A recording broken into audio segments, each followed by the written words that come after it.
안녕하세요. 잡시광입니다. 중국 정부가 인구 1300만의 도시 시안을 강력히 봉쇄하면서 인내심이 바닥난 인민들의 비판의 목소리가 커지고 있습니다. 지난해 12월 22일 밤 전 주민에게 외출을 금지하는 전면적인 봉쇄 조치가 내려졌는데 2020년 우한 사태 이후 가장 강력한 것으로 평가받는 시안시의 봉쇄 조치는 사전에 예고도 없이 전격적으로 단행된 것이었습니다. 결국 봉쇄가 보름을 넘어가자 문제점이 속속 드러나고 있습니다.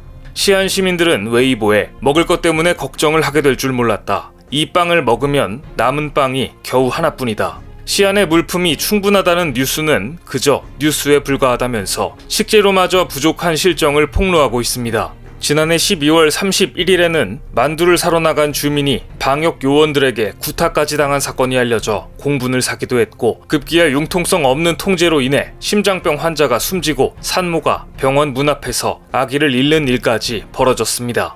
한 여성 네티즌은 협심증으로 병원에 옮겨진 아버지가 병원들의 진료 거부로 손 한 번 써보지 못한 채 사망했다며 분통을 터뜨렸습니다. 의사가 혈전 용해제만 제때 사용했어도 목숨을 건질 수 있었다고 했다며 병원과 경찰이 외면하는 동안 아버지가 숨졌다고 폭로한 것입니다. 그런데 이후 벌어진 일은 더욱더 귀를 의심케 합니다. 부친의 사망으로 경황이 없는 유족들에게 이 병원은 병원비를 결제하라는 독촉 전화를 계속했는데, 심지어 화장터에서까지 독촉 전화를 받은 이 여성은 최소한 기본적인 도의는 있어야 하는 것 아니냐고 항의했더니 그제야 연락이 끊겼다고 고발한 것입니다. 일방적이고도 과도한 통제에 대한 원성이 자자해지자 중국 정부도 비난 여론을 의식했는지 산모의 진료를 미룬 병원장을 정직 처분하고 외래 진료과장 등 책임자들을 해임했습니다. 하지만 불만은 사그라들지 않고 있습니다. 중국 누리꾼들은 사람의 목숨보다 소중한 것이 무엇이냐, 획일적, 행정 편의적인 방역 대책이 생명을 앗아갔다라고 분노하고 있습니다. 결국 봉쇄된 시안에서 벌어지는 일을 중국 정부가 아닌 시민의 시선에서 전한 글 장안 10일이 중국 웨이보에 올라와 커다란 반향을 일으켰습니다. 중국 언론 매체 탐사보도 기자 출신의 프리랜서 기자 장쉐가 중국판 카카오톡인 위챗에 장안 10일이란 글을 올렸는데, 장안은 시안의 옛 이름으로 이 글은 봉쇄 이후 시안의 상황을 자세히 묘사하고 있습니다. 두 젊은이가 일주일째 라면만 먹다가 입이 다 헐었다고 한다. 행정이 모든 문제를 해결하지 못한다는 사실을 정부는 아직도 깨닫지 못했다. 시안은 오직 승리뿐이라고 어이가 없다. 이번 봉쇄가 끝난 뒤에도 정부의 공훈만 칭송하기 바쁘다면 주민들의 고난은 무의미하다. 그동안 중국 정부는 시안 시민들이 당국의 지원 속에서 안정적으로 살고 있다고 선전했지만 장쉐는 장안 10일에서 그렇지 않다는 것을 폭로해버렸습니다. 특히 대를 위해 소가 희생하는 것을 정당화하는 중국 내의 보편적 사고에 정면으로 도전해 장쉐의 장안 10일은 중국 네티즌들에게 커다란 반향을 불러일으켰습니다. 국제적으로도 이 글은 제2의 우한 일기로 주목을 받았습니다. 그런데 당황한 중국 정부는 장쉐의 글을 차단시켜버렸고, 현재 장쉐의 계정은 관리 규정을 위반했다는 신고가 접수됐다며 관련 내용을 보여줄 수 없다는 안내 문구만 뜨고 있습니다. 하지만 중국 내에서도 이 글에 동조하는 여론이 많습니다. 심지어 중국의 관영 매체 환구시보의 전 편집장조차 많은 사람이 좋든 싫든 장안 10일과 같은 표현을 허용해야 한다. 중국 인터넷에서 단 한 가지 목소리만 있는 것을 희망하는 사람은 거의 없다고 장쉐의 글을 지지하기까지 했습니다. 그런데 장쉐의 장안 10일을 차단시켜버릴 순 있어도 월드스타 김연경이 전하는 중국 내 상황은 중국 정부도 어쩔 수가 없었나 봅니다.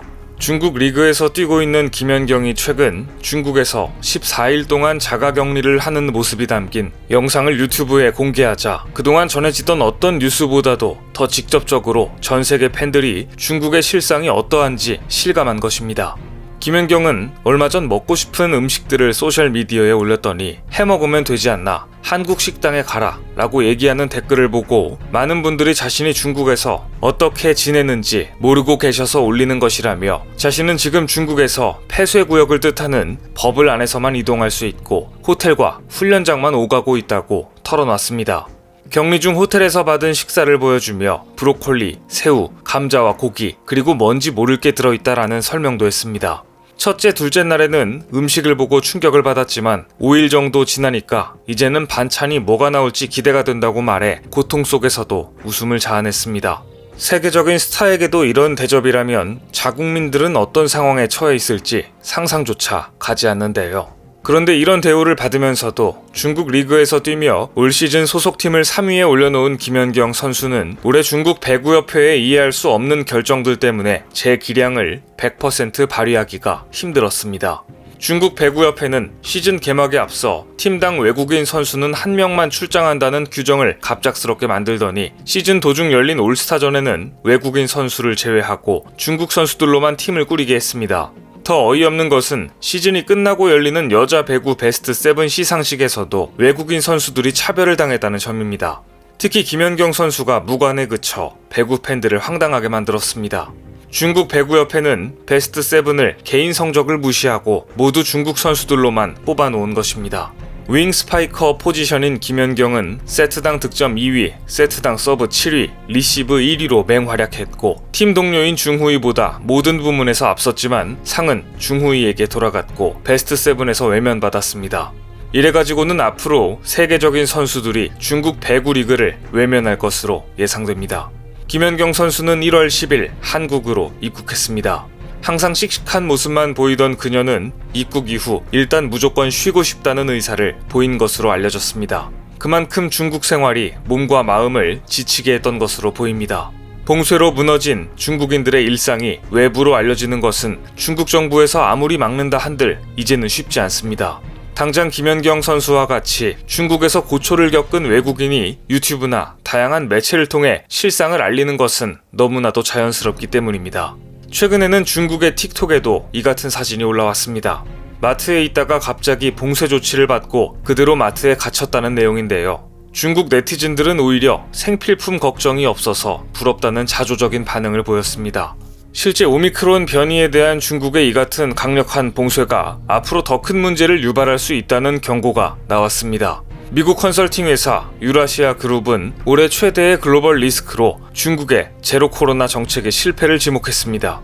유라시아 그룹은 중국의 봉쇄 정책은 감염을 억제하는 데 실패할 것이며 더 큰 발병으로 이어져 더 심각한 봉쇄를 요구할 것이다. 이는 심각한 경제적 혼란을 가져올 수 있다고 경고했습니다.